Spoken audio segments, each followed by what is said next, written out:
Rocket Arena. I don't think I've ever seen a game die as dramatically and as quickly as Rocket Arena did since it launched earlier in July. Releasing at $34.99 for this edition of the game, which is the Mythic Edition, which comes with like rocket powered parts or something, I don't know. It has since come down dramatically in price to maybe the lowest numbers I've ever seen for a PS4 or Xbox One physical release so close to its release date. This would have cost $34.99 at the time of release, a little over 2 weeks ago. Now 2 weeks removed from that, can you guess how much this cost? I'll let you guess. £7. £7 for an EA published game.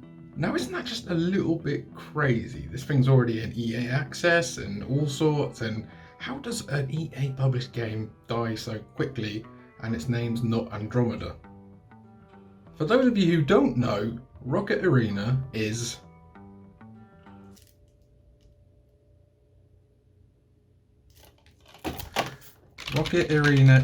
what? Please tell me. Rocket Arena is a 3v3 arena shooter with a whole bunch of rockets that's published by EA, and it's on PC, PS4 and Xbox One. It has lore of some kind, which was probably just designed to make people ship rockets with other rockets or something. I don't know, basically Rocket Arena just doesn't stand out.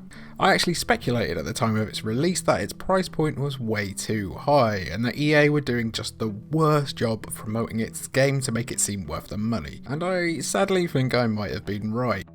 Costing £24.99 and $29.99 for its standard edition, and £34.99 and $39.99 for its Mythic edition at launch on July 14th, discounts weren't far behind at all for Rocket Arena, with it dropping by the digit seemingly every day. At this time of writing, you can buy the game on the PlayStation Store in the UK for £8.74. The standard edition, meanwhile, is £4.24.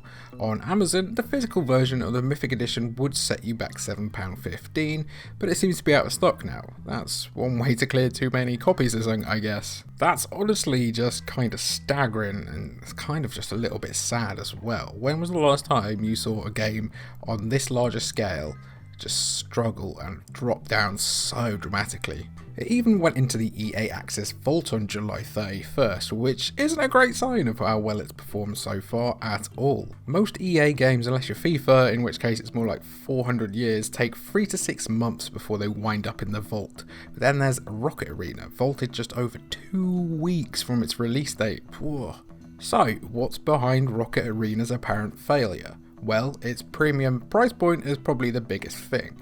A lot of people have come to expect multiplayer-only games to release as free-to-play experiences. The game was even developed to be F2P before EA snatched it up from Nexon. The fact that it kept the business model of an F2P game, those dreaded microtransactions and battle passes, probably didn't help it either.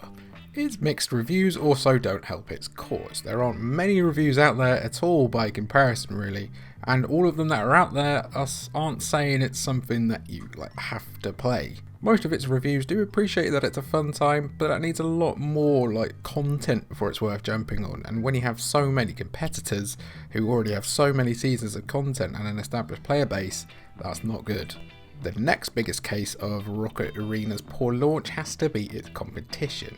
Purely off the top of my head, Rocket Arena is competing for the spotlight with Warzone, Fortnite, Apex, Hyperscape and even the recently released Rogue Company, which came out at a much lower price point and is still not free, but seems to be getting a lot more attention. That's without even mentioning the likes of Overwatch, which the game takes some clear design cues from. In the midst of all of those, can you honestly say that Rocket Arena stands out at all? I'm not so sure. This situation, as ugly and, unfortunate it is for the people who developed the game, it does make me raise my eyebrows a bit, just because of the quickness with which EA has moved to change things. It's just very, very odd. For instance, there's already an exclusive skin for its EA Access launch. I don't want to put the tinfoil hat on here, but it's definitely hovering above my head. To me, and this is just to me, it looks like EA might have wanted to get money out of curious early adopters before then shifting to another business model for the game, one that will eventually see it going fully free to play, with a bigger emphasis on microtransactions. I don't think I have ever seen a new release from a big publisher plummet this dramatically so quickly, and I've certainly never seen one with such a clear backup plan in place. I just feel like I'm going kind of crazy here. EA spent all this money to acquire this license and this, this game from the developer, and they've put so much money into it, and they don't seem to want to push it. What little pushing they've done has been on streams, and that's it. I've barely seen any advertising for it. It was released, and then they barely mentioned it. What's going on? Why did they not care about pushing the game they were publishing? What? I'm so confused. Have you seen any? Did you see any ads for Rocket Arena at all before it came out? Did you hear anyone talking about it? How have EA, who surprise launched Apex Legends brilliantly in one of the best marketing moves I've ever seen, fail so badly with Rocket Arena? How does that happen? Add to the fact that it used to be free to play before EA picked it up, and I am even more questioning of everything going on here. Why would EA, and to return to Apex again, why would they publish that game as free to play, see how well it's done as a free to play game, and then not try the same with Rocket Arena, another exclusively online game? I don't know, man, maybe I'm just too cynical, maybe I'm just way too old for this. We're too used to how the industry works and operates, all of the stuff it does, but perhaps someone at EA just got it completely horribly wrong. They might have done that, but when your multiplayer game comes with cross-play, really bright lights and really colourful characters, and it seems to be struggling right out the gate, something has to be amiss.